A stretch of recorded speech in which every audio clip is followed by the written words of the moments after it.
Alrighty, I almost had my first mistake. The boss wants me to record this, and of course I just want to get into it and totally forgot that. So Neil Bohr, you guys are probably familiar with him from high school science. He was a physicist. He was part of the crew that brought us the image of the atom before they could even see what it looked like. And he said that on the other side of a correct statement is a false statement.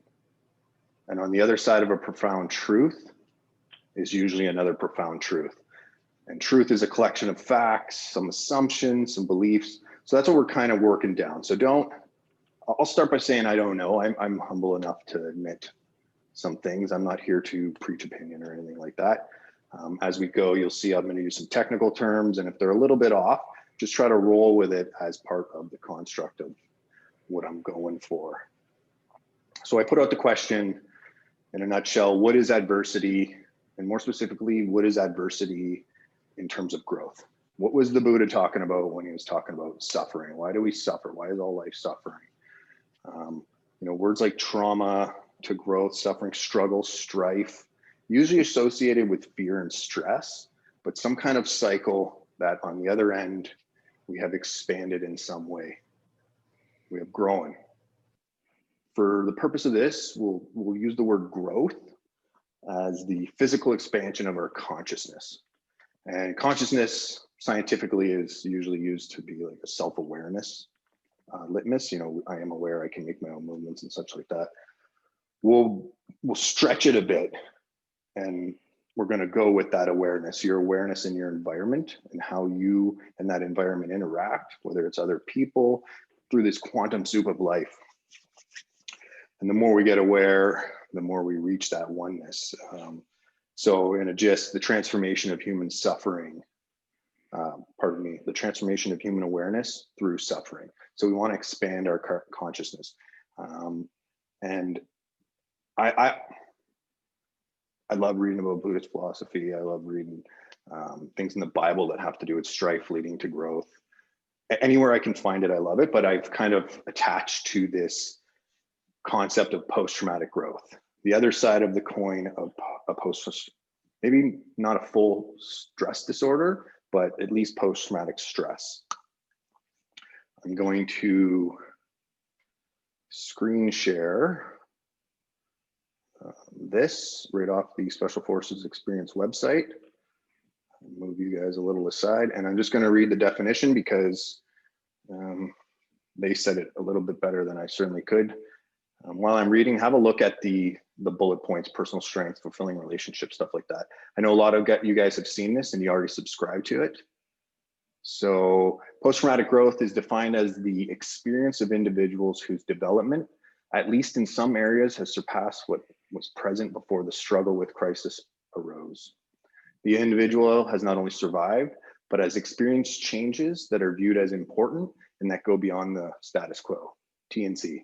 So Tedeschi and Calhoun, a couple of psychologists and probably a couple other majors, came up with this. They've observed a lot of things and then studied a lot of people, and they found that these difficult moments can lead to this growth. Individuals have described profound changes in their view of relationships, how they view themselves, and their philosophy on life. All that to me is saying that they are expanding their consciousness.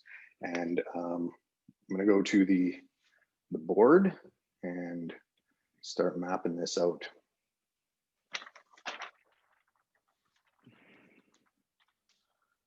When I say growth, I think we're all speaking the same language. The expansion of consciousness. We'll just graph it up. We'll say life starts at 0 when you're born. Maybe you live 80 years. Over time, you try to build your awareness. You try to grow. You try to be more considerate of other people. You try to manage your emotions and gain control of them. You try to expand your knowledge. A man by the name of Dr. Hawkins, not wheelchair Hawkins, another doctor, using applied kinesiology, was able to score people's level of consciousness. And he attached it to words like way down low, apathy, shame, guilt, anger, you know, fear-based emotions and states of minds. Once we get up around the top, I'm not going to write them in, but things like enlightenment, joy, hope, compassion, patience. And we know that some people will live their whole lives and they won't evolve. According to Maslow, something like 1 in 1,000 will self-actualize. And when you self-actualize, you hit around this point. So you don't even climb up to the levels of Jesus and Buddha and Kuan Yin and other ascended masters. So the whole point here is over our lives is to expand that consciousness on this growth curve using post-traumatic growth. Post-traumatic growth. As I mentioned, the other side of PTSD. Now, PTSD, if you have it, because I know some of the guys who checked in here are diagnosed with this, it doesn't mean that you can't climb this. It doesn't mean you're weak, anything like that. I know you guys don't need bailouts like that. But something, I believe, by the way, I'm going to say that this is part of Jeff Depatie's theories, that something has happened that you're either physically, mentally, psychology, spiritually unable to incorporate that into your experience of reality. And I'll get into that and we'll dissect it and we'll see what happens from there. What I'll do here is I'll start adding a few tools, reframing. What I would like to do is reframe. So no matter which one of these, they're all post, right? Which implies that there was a during, whether it was a very fast moment, a disaster or something, or an extended period of time that added anxieties and stress and deconstructed your brain, which also implies that there's a pre, a during, and a post. And some of these tools that they're not here, but they'll get there, lay out some stuff for pre, during, post, but really all the time. First one's reframe. Post-traumatic growth, simple one. Let's call it post-experiential growth. Experience has not really a negative or a positive connotation with it. From our childhood on, you may have developed a bad taste for the word experience, but most of us have not developed that bad taste for experience. Where trauma, well, it's trauma, right? Even suffering or strife, it just puts this taste in your mouth that sets off probably some of your threat reactions. So a simple reframe, I'm going to dance in and out of calling it post-experiential growth, post-traumatic stress disorders. But this one here, post-experiential growth, simple little tool, reframes. People take this one for granted, you know, turn every crisis into an opportunity. You need to approach this full-heartedly. Words make up the neurological map of our reality. And even though there's a lot of subsystems that run that aren't words per se, they're physiological functions, psychological functions, how we interpret and reincorporate that into our world is through words. To make a little bit of sense, I'm going to show you a diagram and then I'm going to erase it real quick and then we're going to discover some other stuff. So experience, you know, in a day you have tons of experiences. Generally an experience is something that's outside of your comfort zone, but what we're talking about here is something that activates your threat reward system, which is deep down in our impulses and our emotions. We're going to focus mostly on the threat side. Our reward systems can lead us astray, think white sugar, things of that nature, but we're going to work on threat. So you have a sensory input that drives your attention. This sensory input can be inner or caused by your environment. Us humans are gifted with this awareness, and with that awareness, we also get to inject stress and joy just from working within our mind.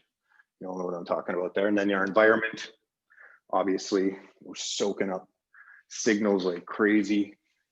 Sensory input, attention, it moves us into what we're going to call a survival pattern. Yes, survival pattern can mean fight, flight, freeze, right down there way at the impulse level. I'm going to put that up there right now, just so I don't forget it. We're going to get into where that kind of comes from, but it doesn't have to be a full-on fight-flight. It's not me against the bus on the street all the time. With emotions, with feelings, with thought, it can just be more of a stress reaction. And those stress reactions over a lot of time will do the same damage. Move into your survival pattern. It starts to work on your attention. Your attention starts to shape your perception, your experience of reality. That starts to infiltrate on your beliefs, values, your goals, and what you honor. Survival pattern is okay if you move out of it, reshape yourself, grow, or stay the status quo if that's where it belongs. But what happens is people get trapped down in here. They think of, you're about to give a presentation. For the week leading up to it, you're probably a little bit stressed, you're worried about it. It comes with the potential for rewards, but it's also a threat because it could fuck it up. People could, you know, socially isolate me, blah, blah, blah, blah, blah. I don't need to get into all that. But this is the pattern that we want to create a healthy relationship with. So I'll throw a doodle up here. Please bear with me. I am not an artiste.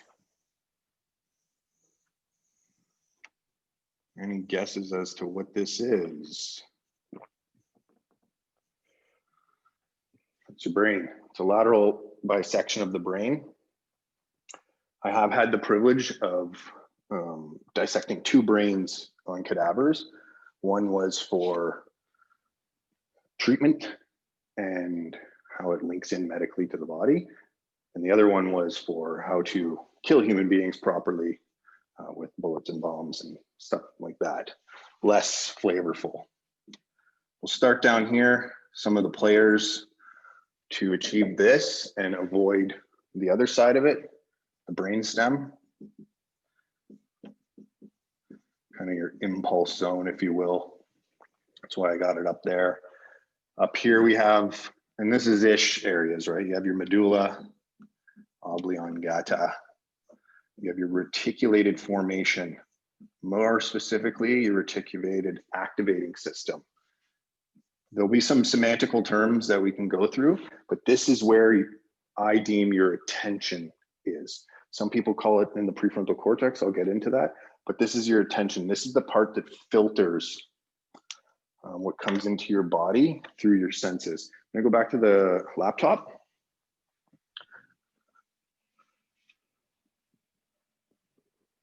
And I want to try something with you guys. Can everyone see that? Remington 700. Yep. Paul, give me a nod if you can see that and read it. Remington 700-ish. Do I got to come in a little bit closer? I mean, got that, Michael? Okay. So Remington 700. What I want you to do is you guys are going to focus your direction of your gaze at my finger, but you're going to read the word Remington. Just read Remington. It's just know that you're reading that. And what I'm going to do is I'm going to move the paper laterally. Do not move your eye off the line of my finger, and see how far you can consciously read Remington. You should only be able to get a little ways. If you're able to go across the screen, it's because you're moving your eye. So don't move your eye, read Remington, and I'm going to move it. Phil, let me know when you can't see it anymore. Keep looking at my finger. Right there. So what happens is our eyes only have about 5 degrees that gets up to our conscious thought and gets interpreted as our world, okay? The rest of that, what you think you're filling in with, the raws has a lot to do with that. And it's kind of out there because the brain isn't like, hey, this part does just this. There's obviously a symphony of things going on. What I want to show you there is because I think attention is super important because it comes through all your senses, your inner thoughts, and your sense stimuli like hot, cold, you know, those senses you feel through your body that aren't part of your 5 senses. And it takes care of a huge portion of those and filters what it thinks is good and not so good. Alrighty, got your attention zone, your cerebellum. The reason I think that part's important when it comes to cycling through a growth cycle important is if it's damaged or misused or not getting what it needs, sometimes our body in certain spaces, it doesn't interpret it as well. So it kind of leaves us at a little behind the 8 ball. Your cerebrum, the very thing that makes us very human, rational, logical thought. It obviously has a whole bunch of different areas that do different things, that interprets things for us, makes sense of our world. Left and right hemispheres seem to have a little bit of saying what goes on where. And obviously that piece of meat wraps around here and comes down kind of here and has the temporal lobes and things like that. As I mentioned, the prefrontal cortex area, I'm going to call it focus. So lots of people use the word attention at the prefrontal cortex, but I think focus is a little bit better, or one in other fields, conscientiousness. Conscientiousness. All right, you're not here because I know how to spell. That's your ability to goal set and move towards those goals without being distracted by the other things around you as your impulses are flying up your everywhere. Another important player, basal ganglia. Basal ganglia, only animals, mammals that are born with a placenta have that. It does some things that help out the prefrontal cortex. It has some basic executive functions. So as I mentioned up here, focus, conscientiousness, those are part of executive functions, and they play in and out, but it does help take care of that. It also helps with some emotional regulation.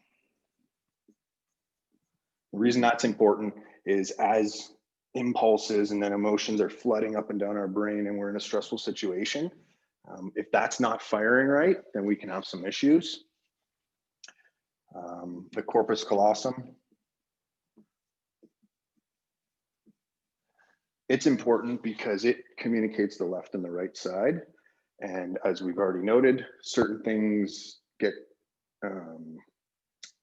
made sense of on the left side, certain things get made sense of on the right side. And if that thing's not working, then we can have issues. And the reason it's important is because you could go in and sit down with an MD or something and eventually discover you have post-traumatic stress, not even full-blown post-traumatic stress disorder, but almost any one of these could lead to certain symptoms. And then the idea is to focus the right arrow at the problem. And then for us, more conversationally, just so we can start giving some names to a few things. This here's the thalamus.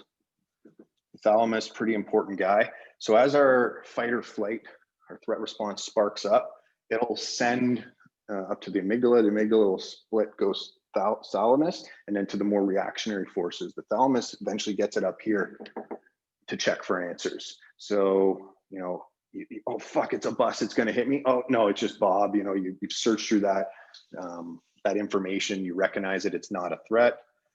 The hypothalamus.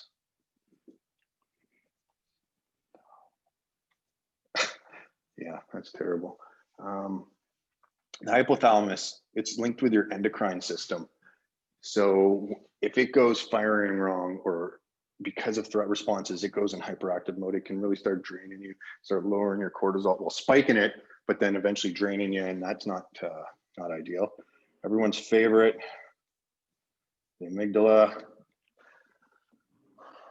You don't really need to beat that one to death. It's a player in what's going on. Here's a big one though, hippocampus. Hippocampus. If we're in our survival pattern, the hippocampus is a great storage for short-term memories, but it can end up storing things there longer. And that can be an issue because then we don't get into our more executive function thoughts. So if they're damaged, if they're not filled with the right nutrients, obviously can lead to some bad stuff. What I really want to put in here though is this is kind of, when I talk impulses, I talk down in this zone. That's what I'm kind of referring to, even though, you know, it's a whole system and really your brain is your body and there's different senses coming from everywhere, but that's what I'm kind of talking about. Here, we'll go up to the basal ganglia.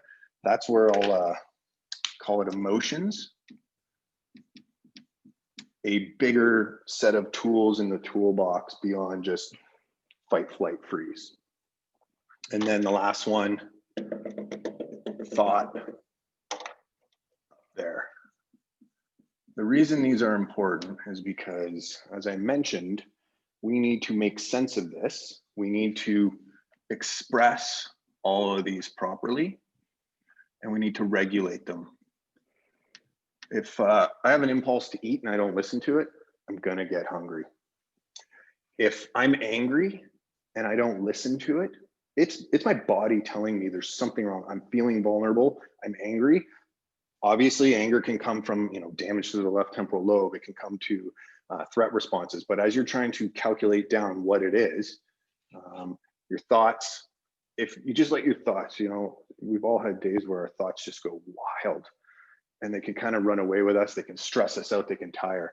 The expression part is where we bring it out into the world to feed it back into ourselves, to adapt it into that map, that experience of reality, to grow. All right. Now that you guys are all going to remember that, we'll go back to sensory input.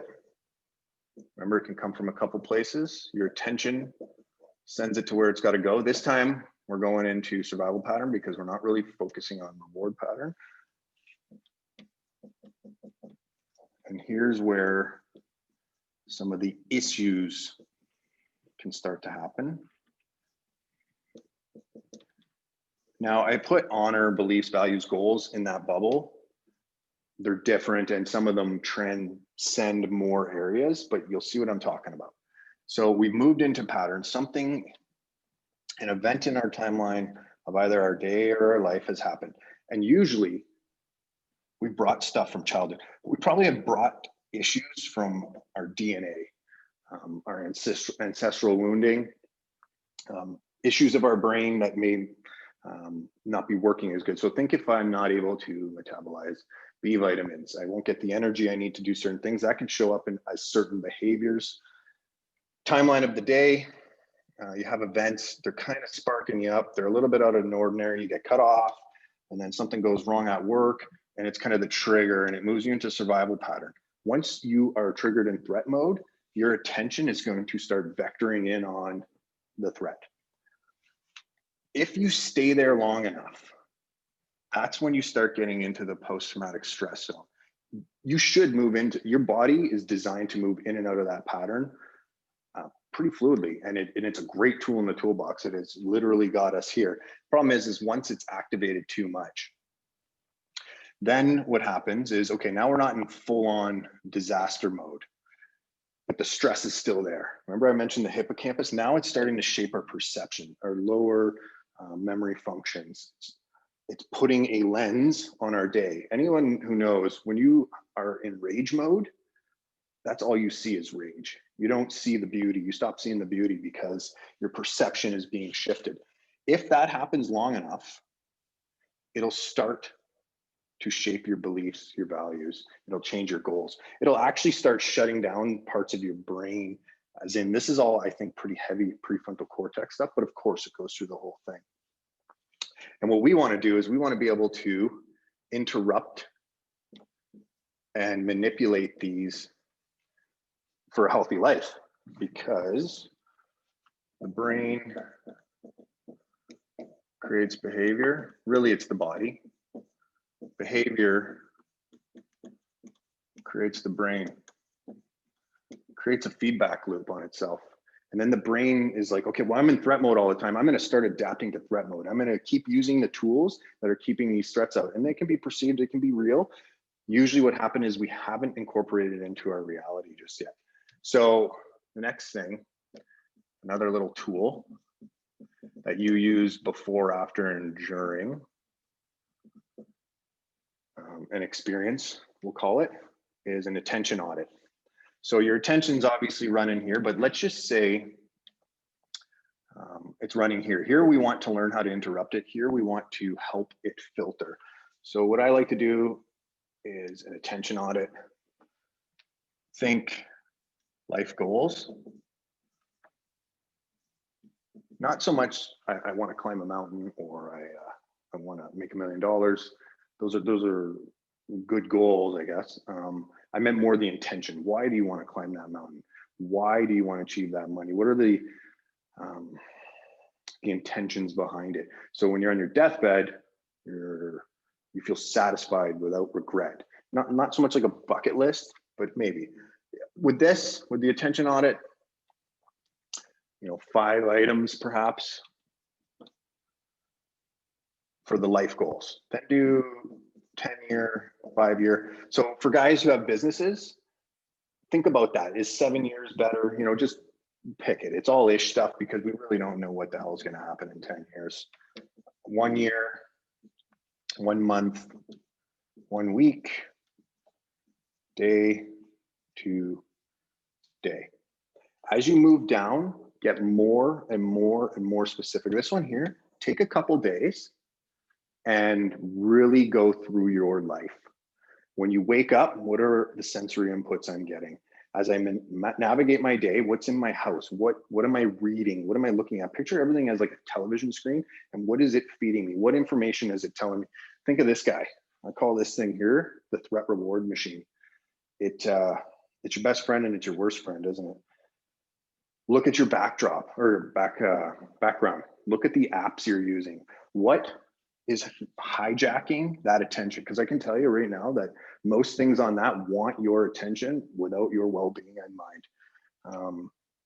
So you start listening out, you get really thorough everywhere, your kids, everything. Not everything wants your attention for a negative reason, but you want to decide, where am I going to put it?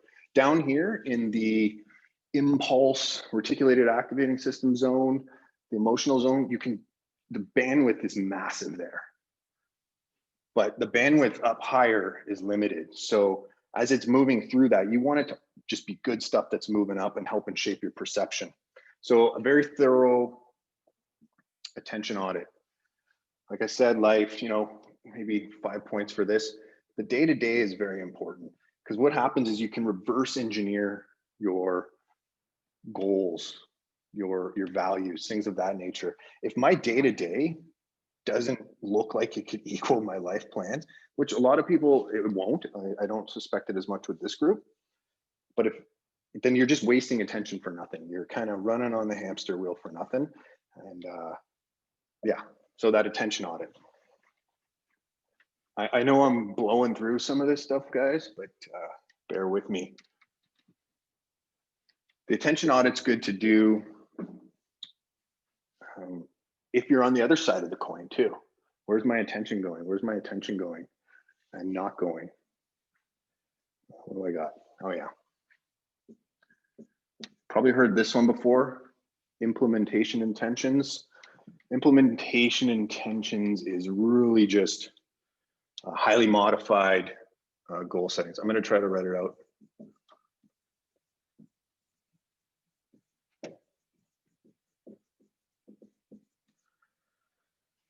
It's a series of if, then, when,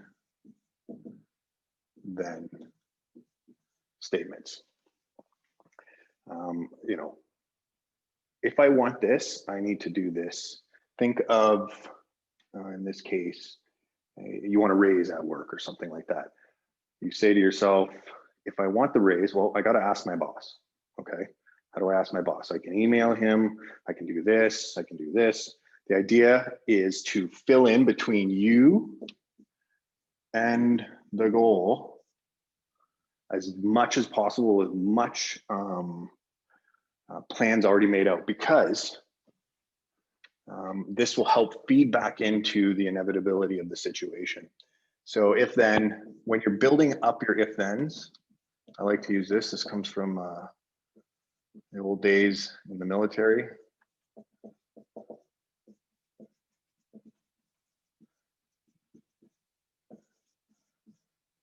Aaron, you probably remember these. So constraints.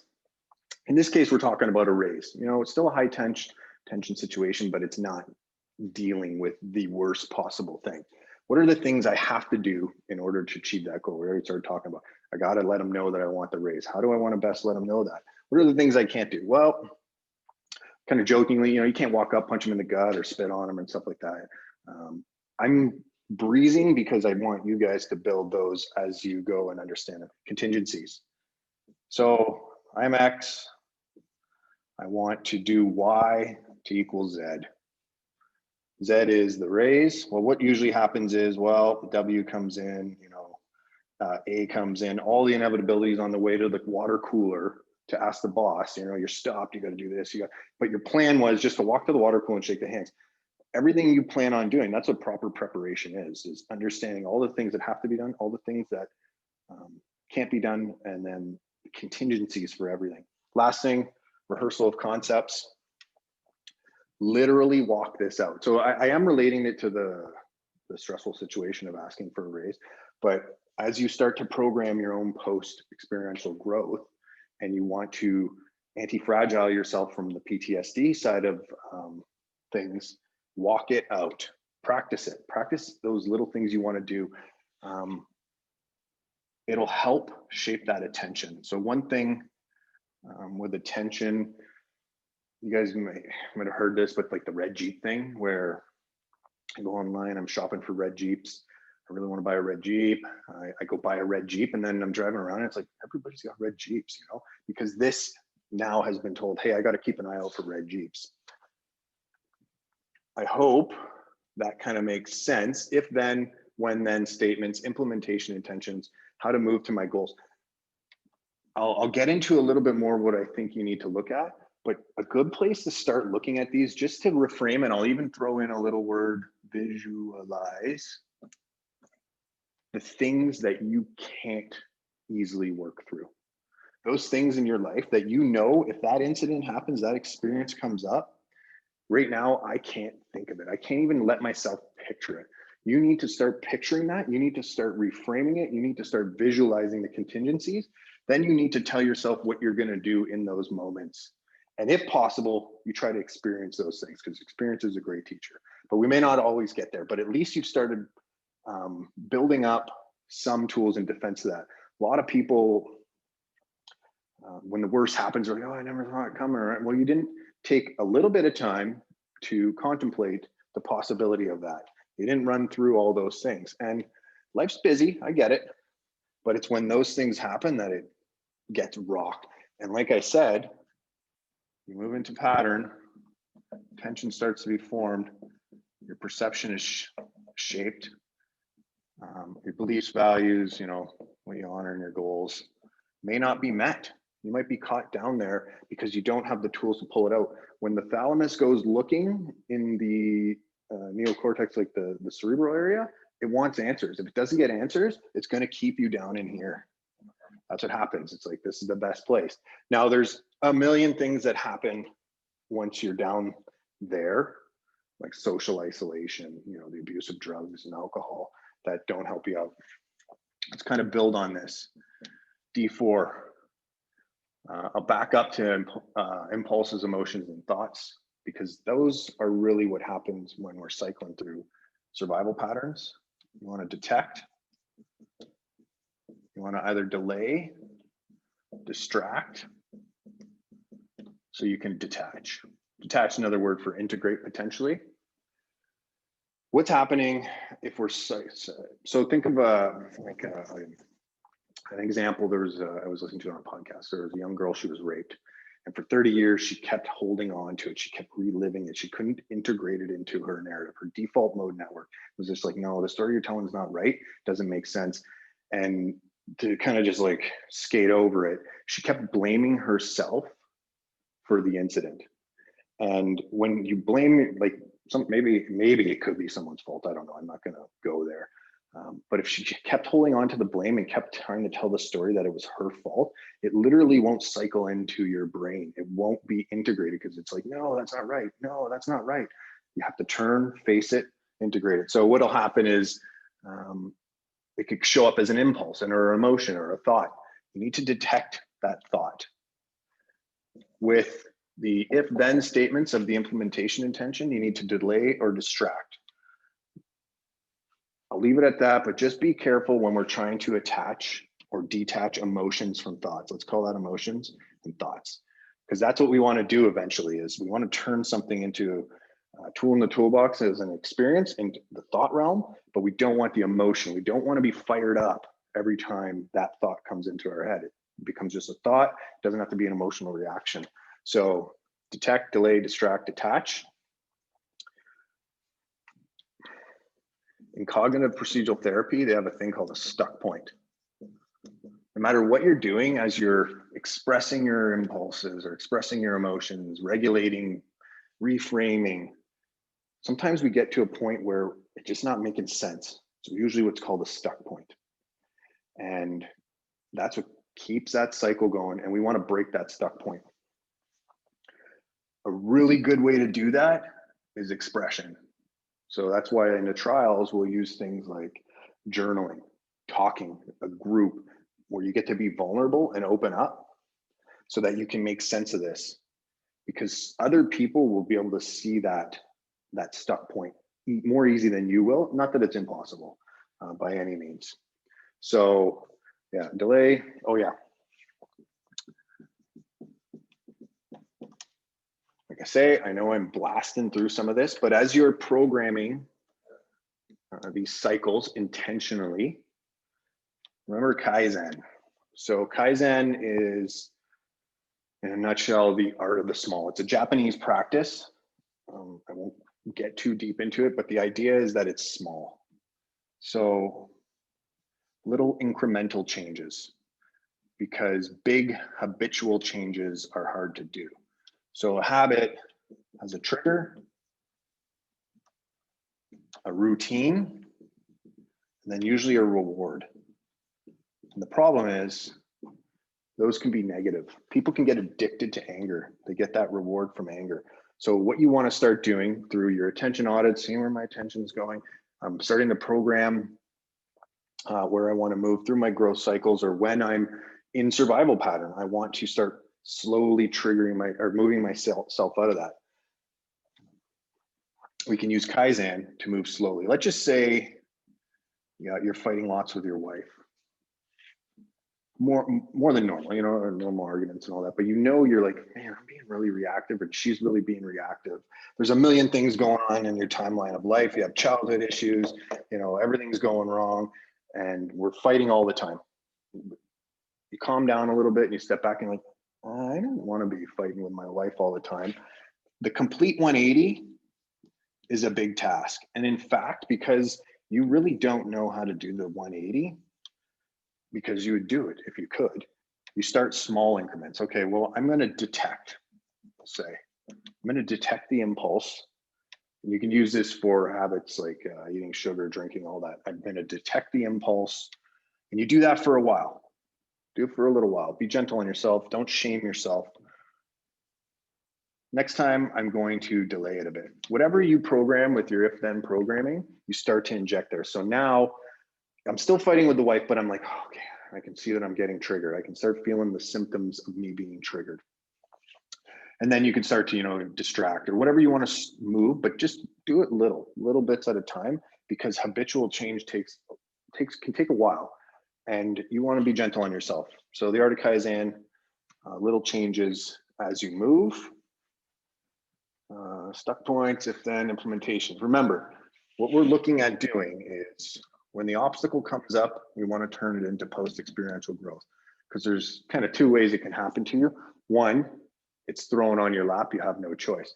Two, you can navigate it yourself. Men are, well, I can relate to men better, but that's why we're like, hey, we have to go climb this mountain. This is why I have to go do this struggle. If I go do that, I can find deeper awareness. I can be more whole, healthier. And the more you do those kinds of things, the more anti-fragile you can be, because you don't want to move into survival pattern and then it get a hold of you. Start shaping your perception, changing those long-term things that you want to achieve.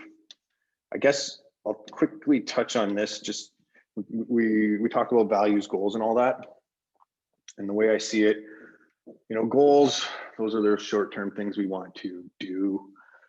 Go do the groceries, that kind of stuff. Values, as Rick mentioned, is a hierarchical order of what is deeply important to you, where if a value is not met and you have to compromise, it literally etches something off your soul. This number one value, I like to kind of think about it as what I honor. What is my line in the sand that nobody can cross?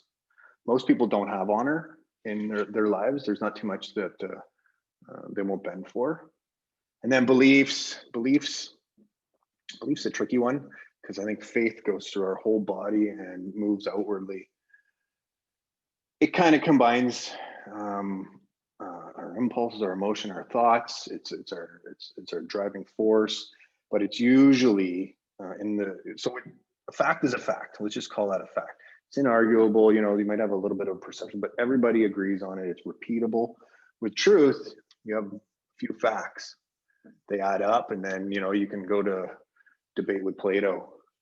Sometimes in truth, you have some assumptions, but it's still, most people are like, yeah, those are pretty safe assumptions. But with belief, there's something different. Can't articulate it in words. That's just kind of a side note. Those sit in different places. Obviously, belief goes through your whole body, and there's different parts of the brain that have been linked to spiritual experiences and stuff like that. Values, goals, and what you honor are a little bit more up in the cerebral area. All right, I keep getting off track. That's why I got notes. All right, what else do we got to do to be a little more anti-fragile and to experience post-experiential growth on our own terms? Program your body. What do I mean there? Non-existentially,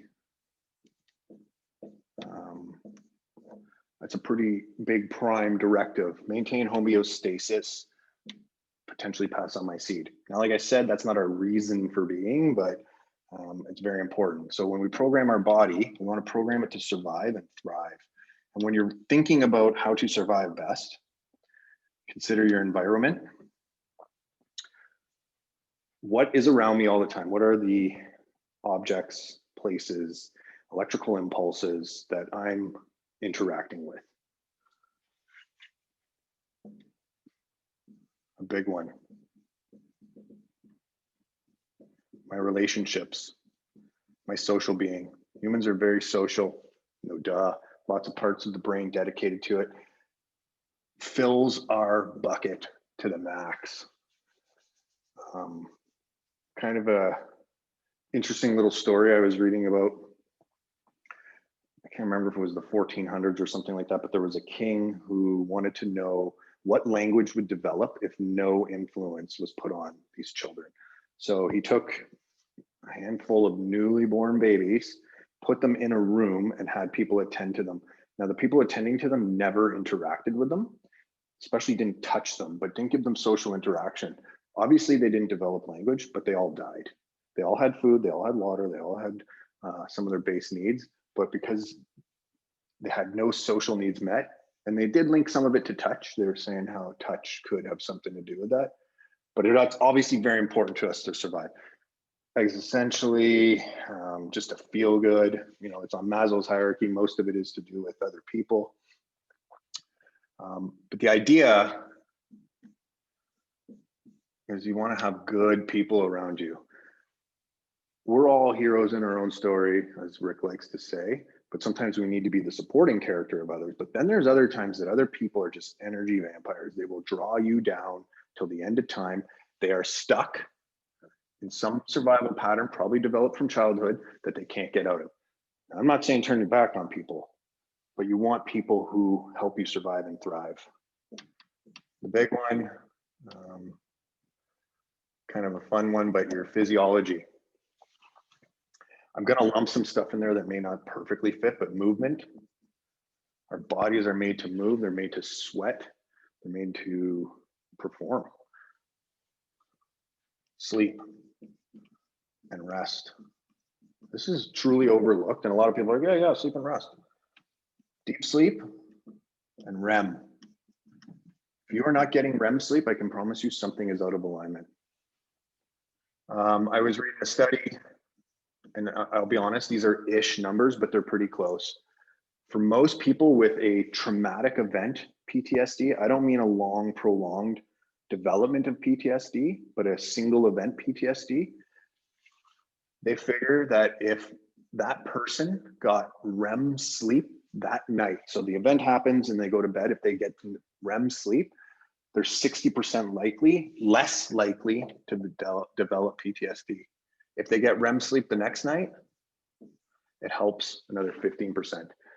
As I said, I could be butchering those a little bit, but it's big numbers. It's surprising. What happens in REM sleep, for all you sleep experts, let's just say this is the thought and this is the emotion and it's running around in our hippocampal area and our brain. Obviously in REM sleep, we try to make sense of abstract ideas so that we can incorporate it into our reality. In REM sleep, we help detach those things so that it gets stored in a nice safe place. If you have a disaster happen and you don't get REM sleep, you are going to stay in that survival pattern longer. If you don't have good relationships, you're obviously good support networks, all that kind of stuff, it makes it much harder. I guess I'll kind of put in drugs.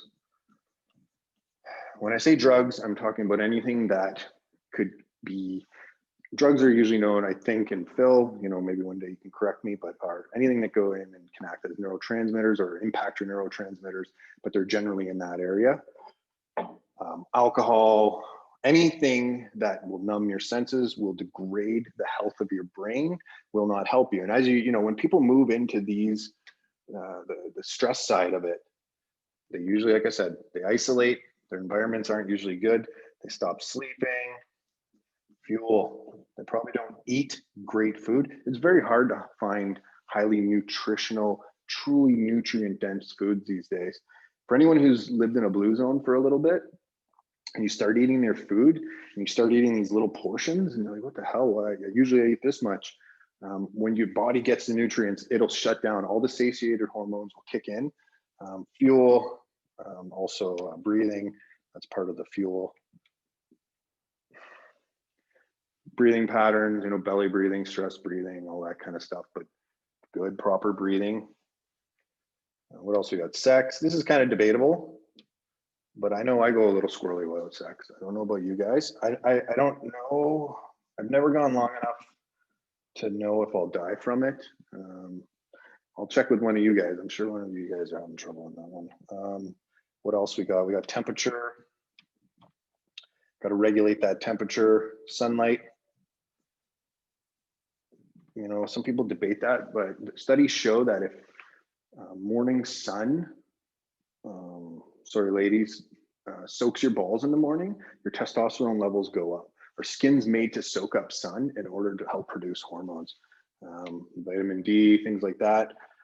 Make sure it's getting through in a healthy way. I'm not here to preach how to build these up. You know, certain glass, sunscreens, things like that can defend against that and not allow those proper wavelengths to get in.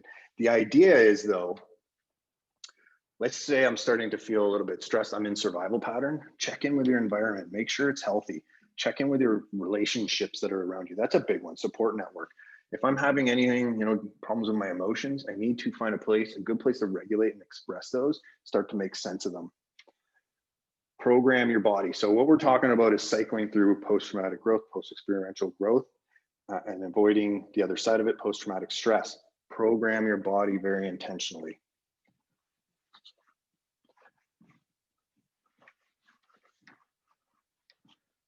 Oh yeah, kind of falling into the goal setting, but you'll see where I'm going. Program your year.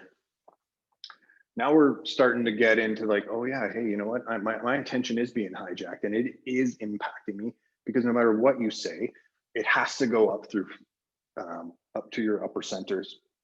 So it does have an impact on you. It could be little micro expressions. If sorry about this, Jess, but if Jess gives me just a little bit of a face twinge that's saying like, yeah, that's not so good, it deeply resonates with me. It's not like a big one, but if I'm in a bit of a pattern, if I'm not eating right, I'm not sleeping right, I'm highly triggerable. Maybe I've been in a stress for a while, I'm in a bit of a funk. Program that year. Kind of playing around a little bit with this. We'll call it fear and love. I kind of have a theory that, you know, there's a few rules of the universe, push and pull, gravity, so on, and then there's balance. And those have evolved over time and created things, created minerals, created life, you know, the whole, whatever, not Carl Rogers, but laid it out real nice.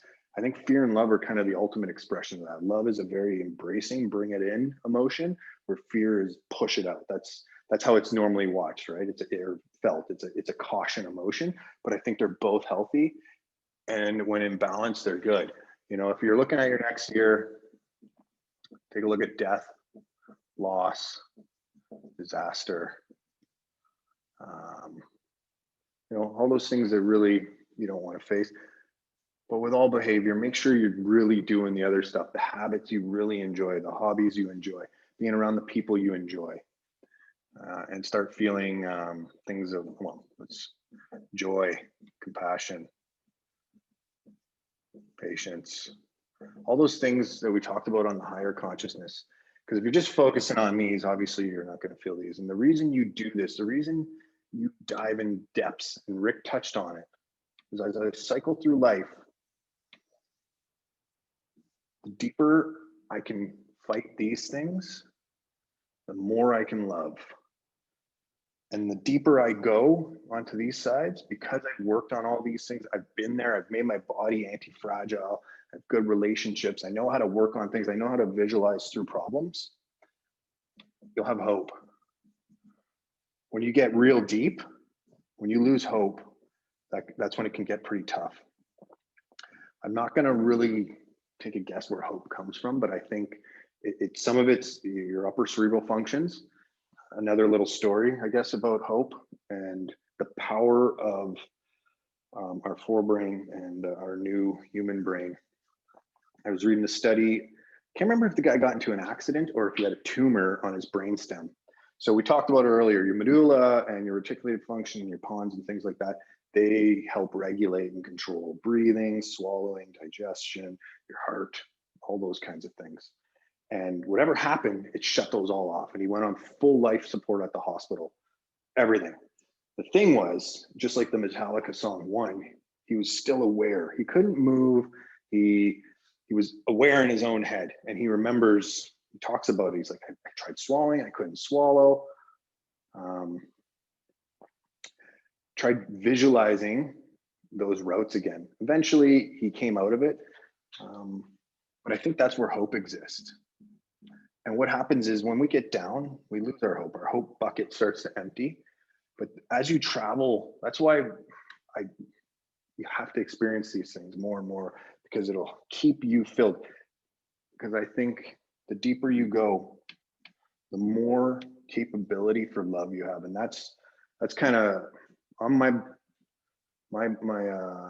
background on my phone. It says love fiercely because this all ends. Because I think that's the whole point.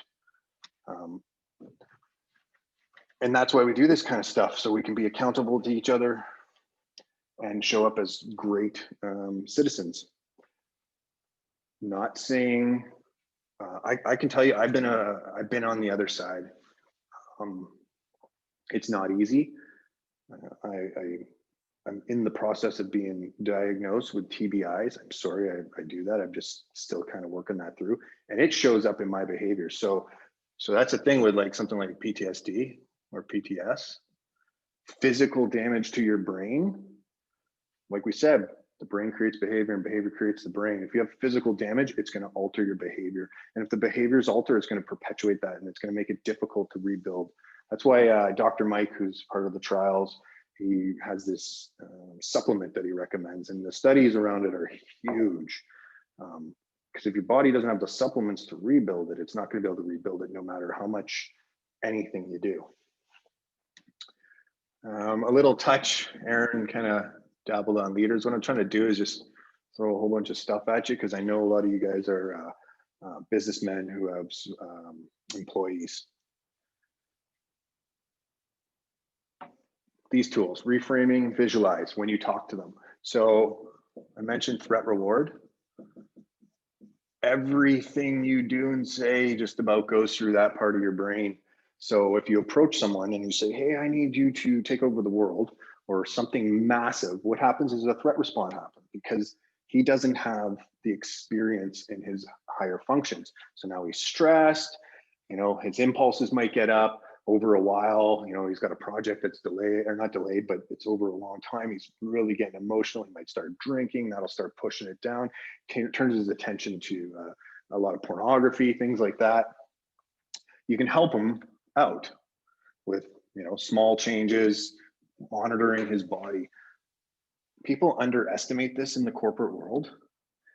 A healthy body can think longer, it can think faster, it has more ability to handle stress.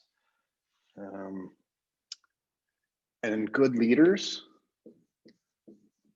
help others grow. That's what you do.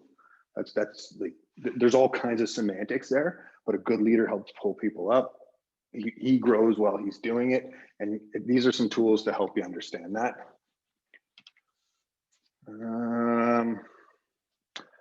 I debated on this one time. I think when people start doing these attention audits and really see where their focus goes, because a lot of people feel really busy, but aren't really getting lots done. Their lives are not chugging along fully. These kinds of things will actually give you more time. Some of the most successful people out there are not busy all the time, and they continue to take on projects. They're leaders in their community. Take the time to do this stuff. Again, I recognize a lot of your faces and understand that you guys do this kind of naturally and already. You know, if you feel into your body, listen to the body, it'll help you along the way. So quick recap. Why I like the concept of post-experiential growth. It's an intentional way to develop my consciousness over time. Now, you're not always up. Sometimes you're down. That's the way it goes. But when you're down and you have more tools to deal with it, to help pull you back out. But also when you're down there in a deep rest, you can navigate it a little bit more gracefully. And that's what these tools give you, is more grace under those pressures. The idea is to start cycling through those survival patterns, those reward patterns, building up your own strong habits. So that we can get people up here. The SFE, self-transcendence for everybody. Transcendence is up here, it's not down here.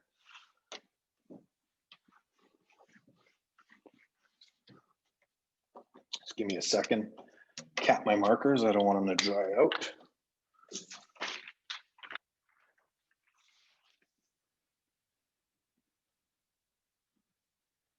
Alrighty. I just blasted through a bunch of stuff. I hope you guys are not glazing over. I know it's Saturday or Friday night. Yeah, I know it's Saturday. What I wanted to do is open up the floor a little bit. Just let me see something here. Oh yeah. Okay, I see some a little bit of chatties going on. Does anyone have any questions? Just unmute yourself. Unmute yourself. Introduce your name. And questions, we're going to start with the kind of the stuff I presented here, and then we'll move a little bit deeper. And then if we want to chat about some stuff. So take it away. Who's up? Anyone? Okay. Luke has a question here. Ask it into my ear so everyone can hear. How do you determine your bandwidth for levels of adversity and exposure? When can you tell you're overeating yourself or conditioning yourself too much? Is there such a thing? Great question. Luke is obviously the plant asked to ask that intro question. No, I'm just kidding. Well, your body tells you everything. Monitor your skin. If it starts getting rashy for no reason, if you start getting swollen or puffy, if you're in pain, if you're inflamed, those are some signs that you're carrying a little extra stress for you. And then if you're really in the moment of something, oh man, the signs, for me, I have a few that I know right away. As I mentioned, if I'm not getting REM sleep, I know something in the greater scheme of things is not right. It's a good, easy one because it's like, hey, I didn't have that REM tonight. Some of them, if I'm going to be a little bit angry, behind my eyes starts to get a little bit sore. That I know probably I didn't eat right. I probably didn't have a great night's sleep. Probably something's going on. But if that starts happening, and I start like kind of that lens I talked about with Jess, especially because I spent a lot of time with her, that starts coming around. That's a sign. People like to think that they could be, you know, that hero all the time, but chances are you're not going to rise to the occasion. And that's not me being cynical, but you got to climb that ladder, right? You got to earn it, if you will. You got to put yourself through. You got to go through those hardships. You got to physically train yourself. Heart rate. Most people's heart rate doesn't go up that high. And the second it starts going up pretty high, it starts to narrow your focus and starts putting you into that fight or flight. But if you just train at getting your heart rate up, that's a good way to keep from letting the noise get in. Okay, anyone else? I got one. Is that Aaron? That's Patrick James Deegan here. Hey, Pat, how's it going? Hey, how you good? How are you? I'm okay. I'm okay. Good. So PTSD is framed as a negative thing, I think, just like homosexuality was, in the, the medical manuals, right? I've kind of thought as like PTSD is almost like a behavioral adaptation, going back to grade 7 math here. I mean, barring TBI, I mean, you're learning from extremely violent encounters, getting beat up on the playground, right? Childhood abuse, things like that. And I mean, if people reframed it and educated some people, I don't know. I've never thought of it as a totally 100% a bad thing. What do you think? Well, you remember when they thought the appendix didn't do anything?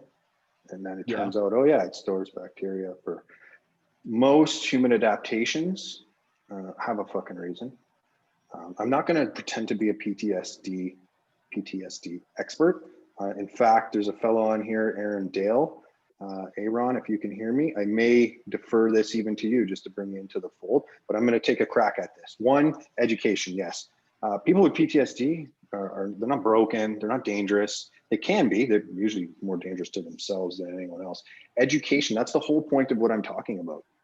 The more we can educate our children, that's why we fall, so we can pick ourselves back up. It's got to start young.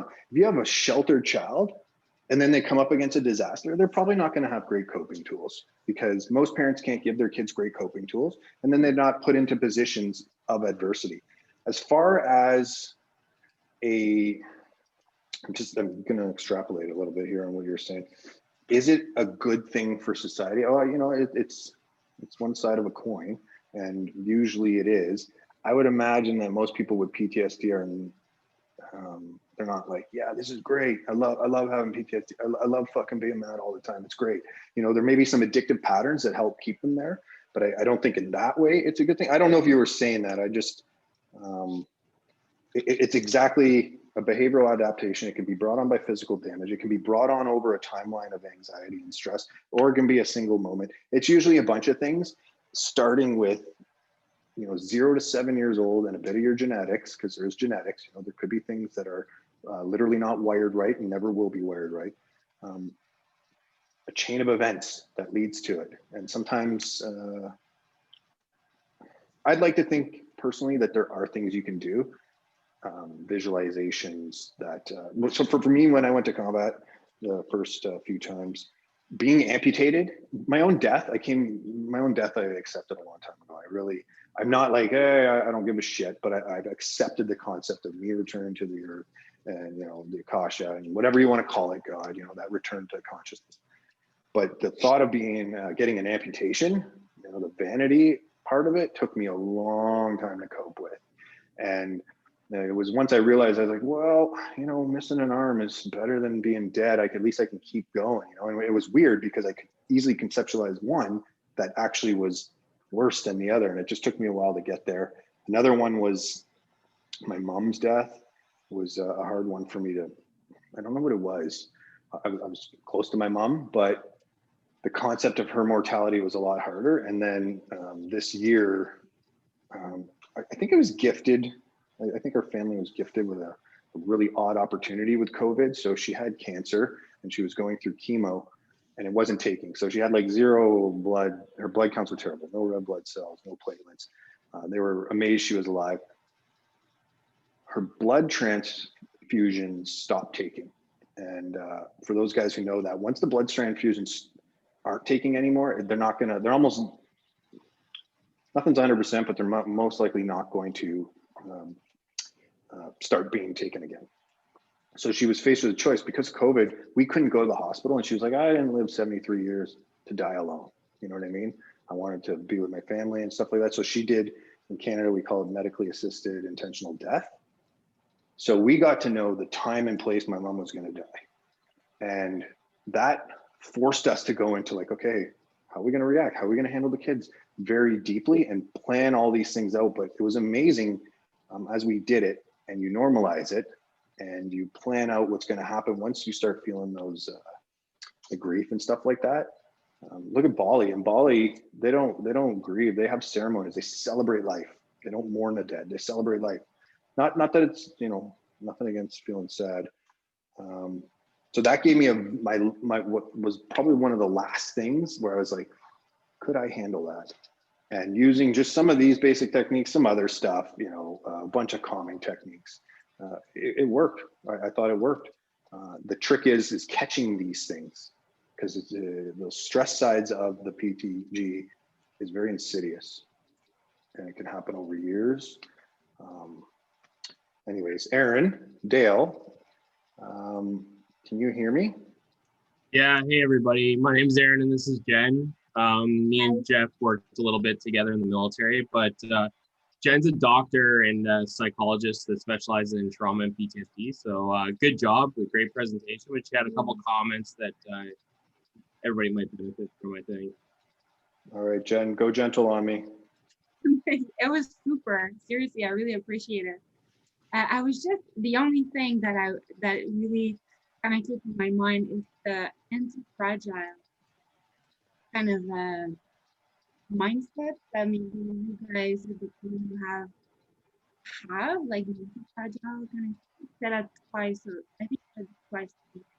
And I was thinking, because this is what I have a lot of military, I have a lot of veterans, and this mindset is hard. When you face a difficulty, of course you're great. I love to give them the example of the rock. Oh, Jen, can you speak a little closer to your mic, please? I don't know if I'm the only one, but it's I'm having a little trouble hearing you. Can you hear me now? Yeah. Okay. So it's like a rock. A rock is not breakable, but it cannot go through everything. Like water is vulnerable and flexible and can go through everything. And it's like the vulnerability, I don't know what it means. It's nice that. Oh, that's from the I Ching, based on Taoism, the water. Oh, there you go. So I just wonder, when you talk about anti-fragile, how does it go with vulnerability and, you know, flexibility to go through stuff, being human and having shortcomings and stuff like that, and problems. Oh, okay. So I think you agree. There's things you can do to help when stress goes through the roof. And yeah, you know, there's events, there's things you can manipulate there. So let me just, anti-fragile to me is programming your system for when it comes up to it. It doesn't mean you're fragile if something breaks. You're just, it's a bit of a mindset. As far as vulnerability goes, I think you have to be vulnerable. Yeah. I think in order to do those emotional expressions, to really find the truth, because a lot of people with PTSD have things, and you know this, so maybe I'm preaching to the choir, but I'm putting it out there for the guys, have things like survivor guilt. Yes. Where, oh, I could have did this, and it's like they're trying to incorporate that in, and that's not, they're not potentially being vulnerable and saying, you know what, there was nothing I could do.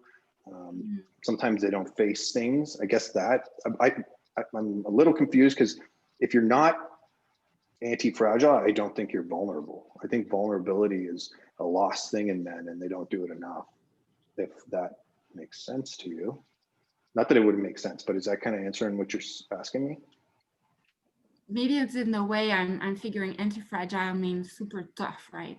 Tough. No. Anyone who's worked with me closely knows, well, some people here have, you know, met me at the process, and that's an image that's completely different. But anyone, if you ask my wife, or I'm the first to be, I said it, I said, love is the most important thing. And in love, you have to be vulnerable to fully embrace and discover it. Yeah, you have to cry. You have to open up. Putting up a wall is the opposite of that vulnerability. And I think that's dangerous. I think to help make yourself more robust, you have to do that. And as far as flexibility goes, like the physiological stuff, all that, I think you have to flex it. You know, like someone was telling me that in nature, the strongest plants go through hardship. You know, they're tropisms. The more they're blowing to one side, the stronger they are. They may not make the best fruits, but they're more solid plants. Jeff, this is Jess. Could I add on to that a bit?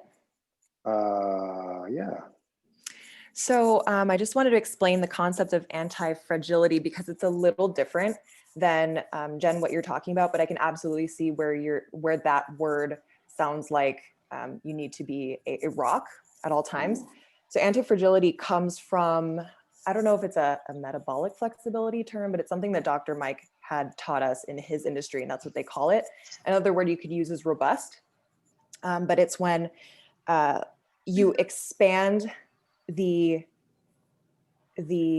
boundaries of where you can optimally operate.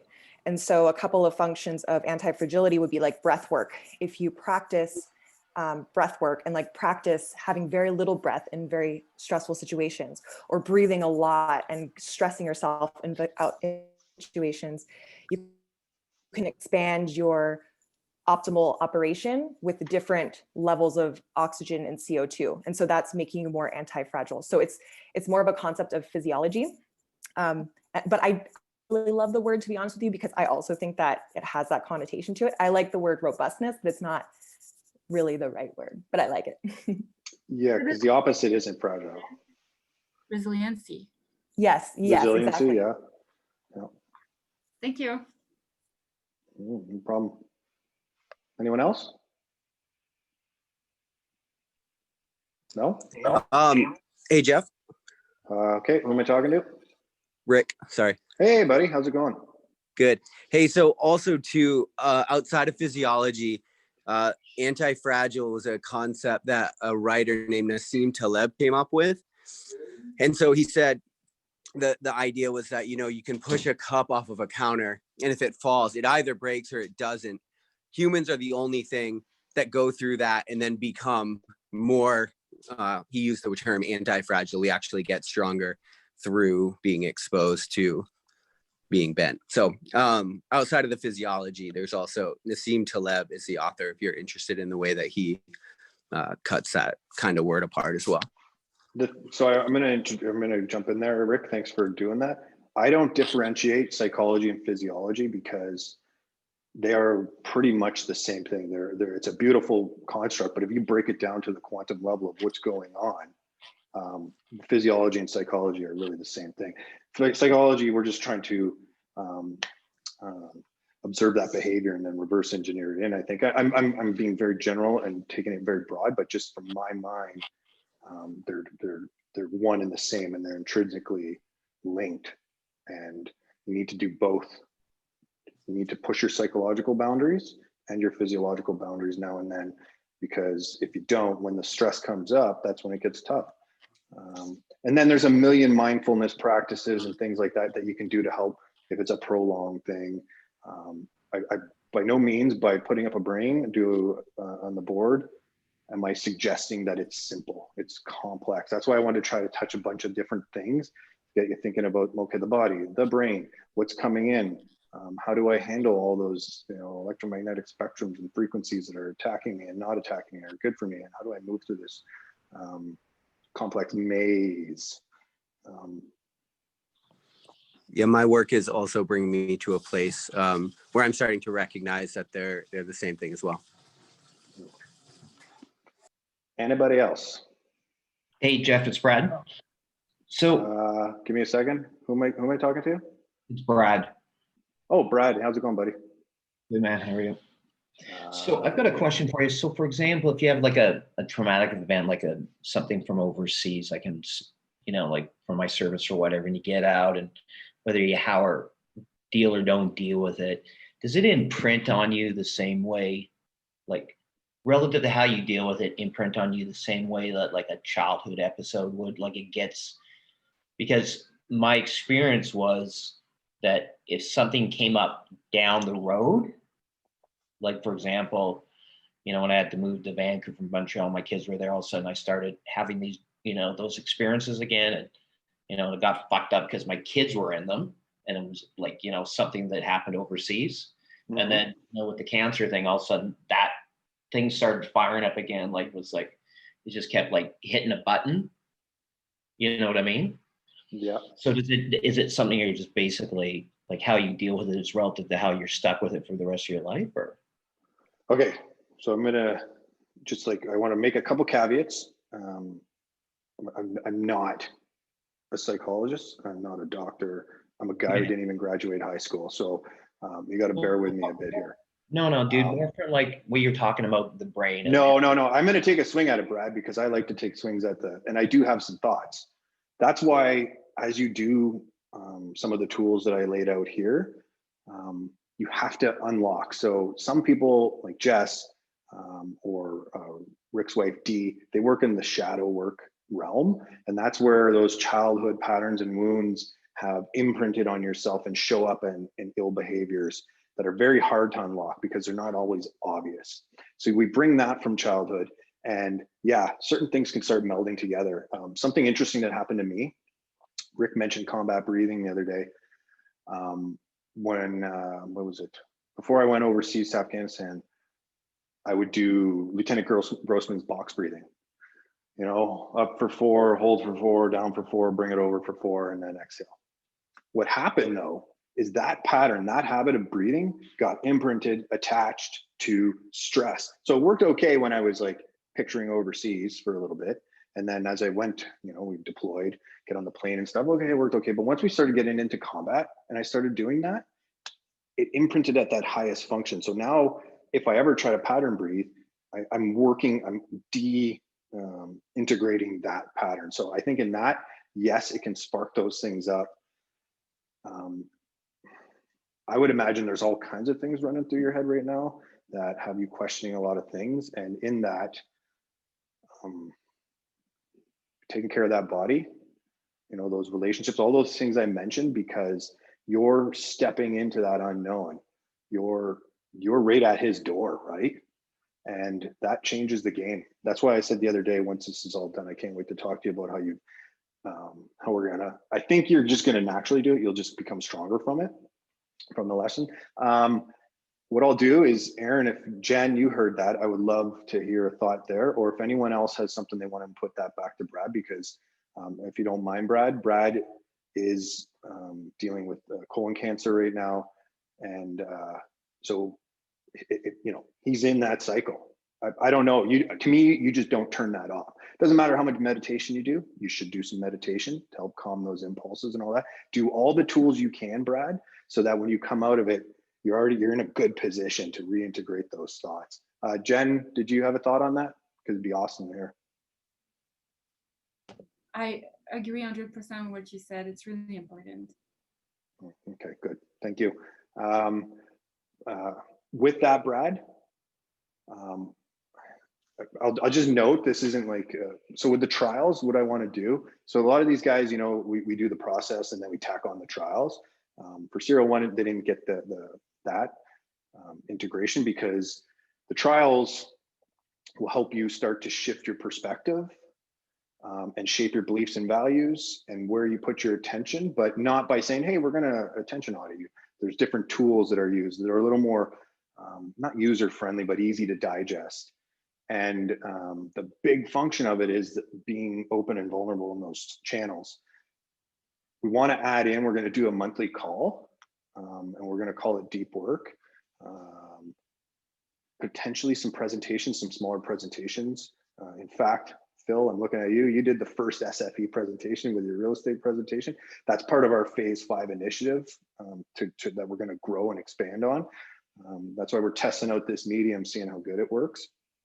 But the month call, I invite you to come into it. I know in the grand scheme of things, you and I don't really know each other, but that could work really well. Just to chat. It's not like I'm going to be like, hey, I can professionally help you out of this. The more you don't stew it in here on your own as if this is your own battle, that's what I'm talking about with relationships and environment. We have to really tap into what we can use around us, you know, because we've put some monies in the bank of our relationships, of the environment around us, and now it's time to cash out and use what we can to help ourselves through this, right? Yeah, no, I'm just blathering. Anything else? Yeah, hey Jeff. Who am I looking at? Adam. Sorry, guys, I kind of want to see your faces. Why, Adam? Here we go. Go ahead. Yeah, sorry. So I just had a question from kind of the first day for the fear work. And First day. Okay, give me a second. Okay, go ahead. so for the fear work, like, so you're exposing yourself. So if it was like a social situation, you're like social anxiety, then you go do like micro exposures till you kind of overcome it. How do you apply that to something a little less like kind of like a fear like failure? Like how do you like put yourself out there with smaller risks and like exposed to failure? Like, yeah, I guess failure. So let me just make sure you're asking the right question. If my fear is failure, how can I put myself exposed, help myself tools to work through it, mindfulness techniques, breathing techniques, and lateral movement seems to be really a good one that is kind of coming online, because the more you feel out of control, the more you want to feel control, and so it has a calming function. Okay, fear of failure as a whole. Rick, you touch on this, don't you, man? Because the thing with me, Adam, is I'm terrible example guy. So even though, like with the process, the way I architect it is to put people up against a bunch of these situations. Like when it comes to fear of failure, Yeah. Okay, go ahead. I'm just gonna say one thing, then I'm gonna get you to jump in, Rick.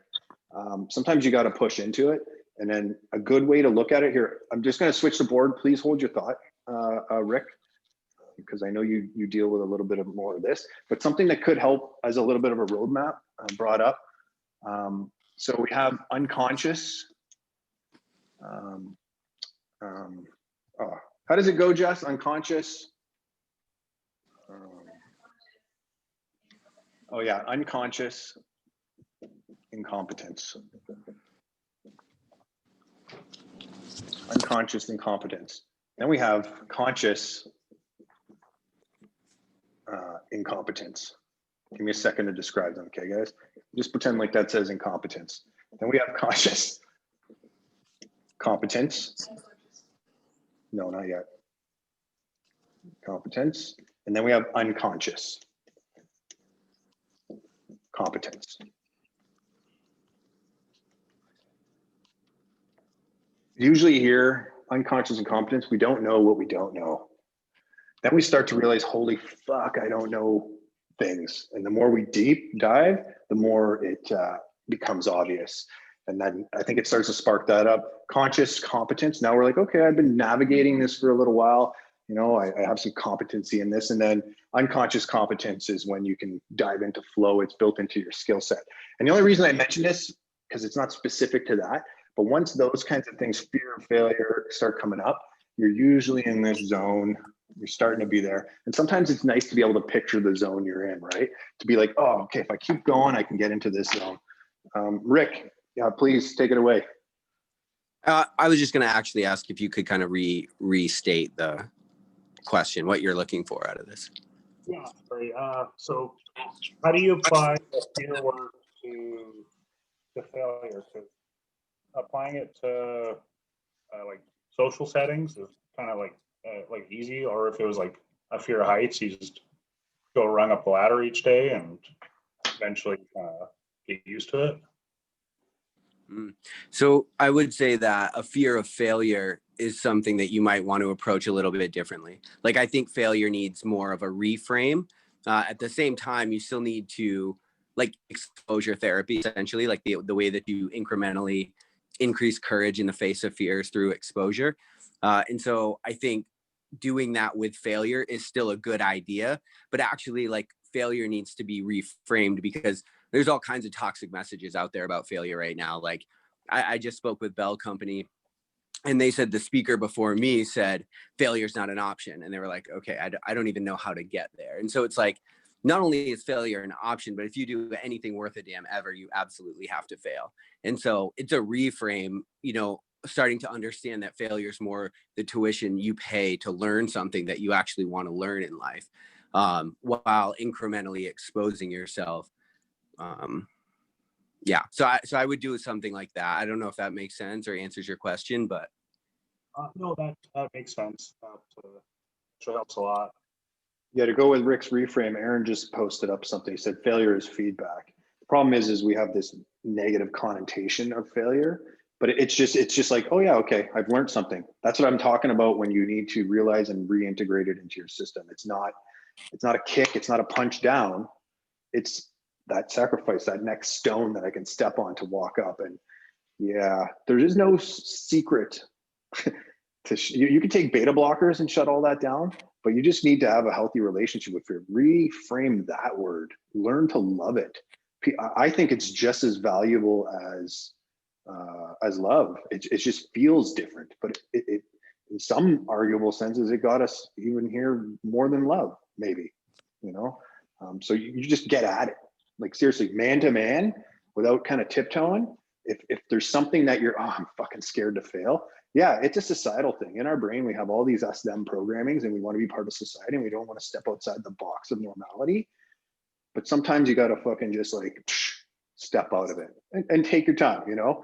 The implementation intentions is a good way to slowly, okay, where's the long-term goal I want to go to? What is it that I want to achieve?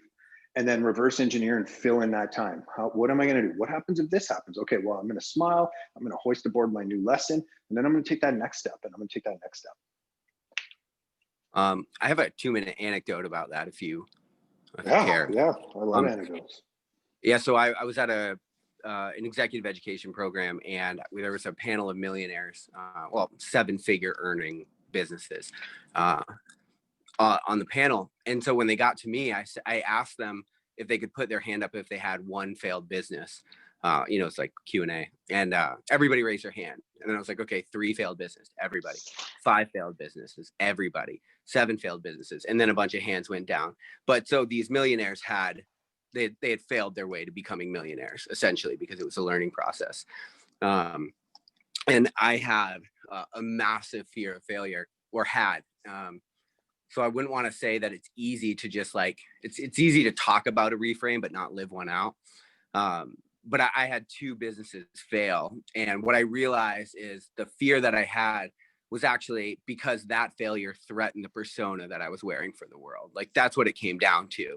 Because I was petrified to fail, which had driven me to really high places in life. But at the end of the day, to become the person that I actually wanted to be in business, I actually had to lean into those failures and learn from them. So I don't know.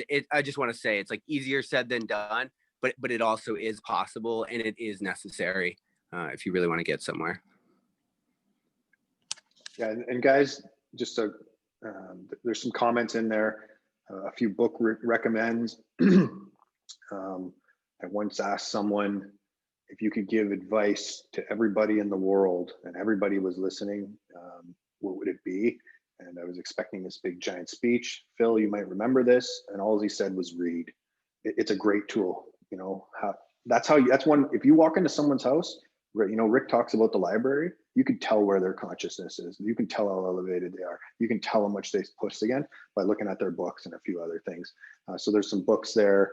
And then Phil, like you said, for you, Adam, what is the worst thing? So I've mentioned this on Rick's call. We have this thing called terror management theory. We are unfortunately blessed with knowing that we're going to fucking die. We know that. We can picture it in all kinds of gruesome ways, but there's this thing called terror management theory where your body's like constantly fighting against that, like trying to avoid feeling that fear and then, you know, bring it into acceptance. So it's always going to be there.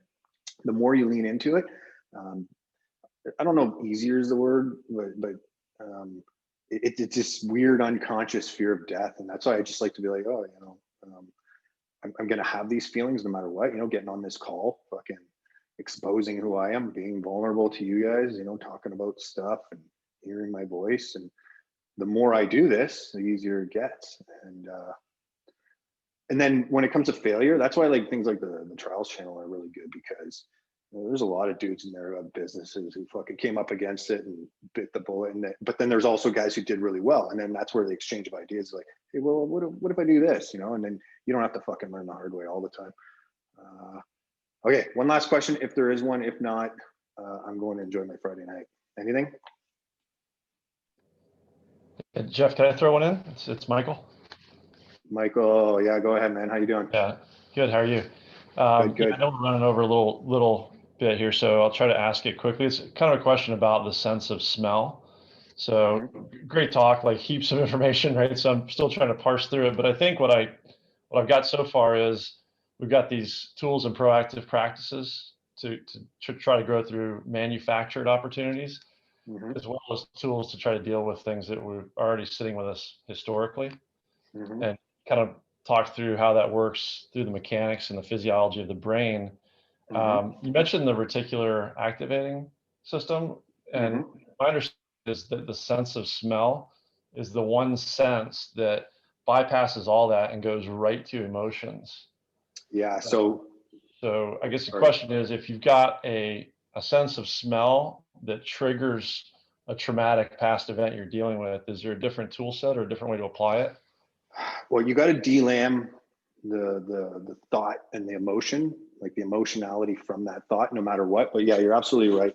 Some senses are quicker to be wired in and hold on. A lot of trauma victims scent will fucking trigger things, right? How often are we like, we walk into a room and we smell something and it takes us back home to mom cooking and all that kind of stuff. As far as sense specific, that could be some kind of like exposure therapy for guys who are looking to potentially build some of that robustness. Fucking, I'm not gonna say stick your nose in shit, but maybe, experience some of the things. But the other side of it is you have to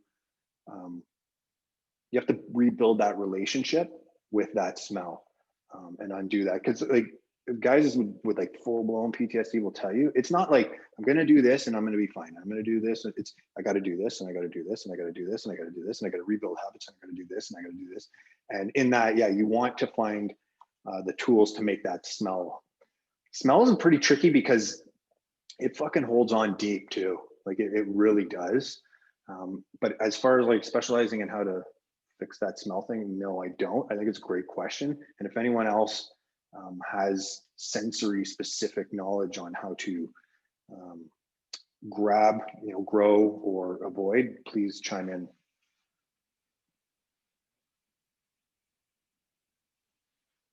Okay. And I just did want to mention something on the reticular activating system. Certain senses go to different parts and they channel through similar areas. When it comes to things about neural anatomy, the brain, if you do a SPEC study, it'll show something. If you do an fMRI, it'll show something. If you look at an X-ray of the skull, it'll show something. Some of them look at the way blood flows through it. Some of them look at different things, and not everything right now. We're at a point where not everything's lining up perfectly. That's why when I drew it up, I was kind of like ish, more of a place to from a frame of reference. And then once you get down, like I threw out the word quantum a few times. Once you start looking at quantum tunneling and entanglement and how it works in the brain, it blows everything out of the water. And original studies on the brain, lots of it was done with lesions and damage, and it turns out that it was all wrong, all their spec, you know what I mean? So we're still at that point of trying to, as man, the proverbial we, doing our best job possible. And I don't know if it's safe to be like, this does this and that's it, like I was saying about the amygdala is like, well, that's my fear nut. And it's like, well, no, not really. Do you have a behavioral fear, an innate fear, something you develop, a whole bunch of things to go along. Anyways, guys, I really appreciate you showing up on a Friday night. For those faces I haven't seen in a while and have a very special place in my heart. I appreciate that you continue to do these kinds of things. we're all on that timeline together and at different points. And sitting in your house stewing over it by yourself, no matter how stoic you tell yourself, it's best to interact and exchange with people. So I salute you for showing up, but I'm out of here. Thanks, guys. Thanks, Jeff.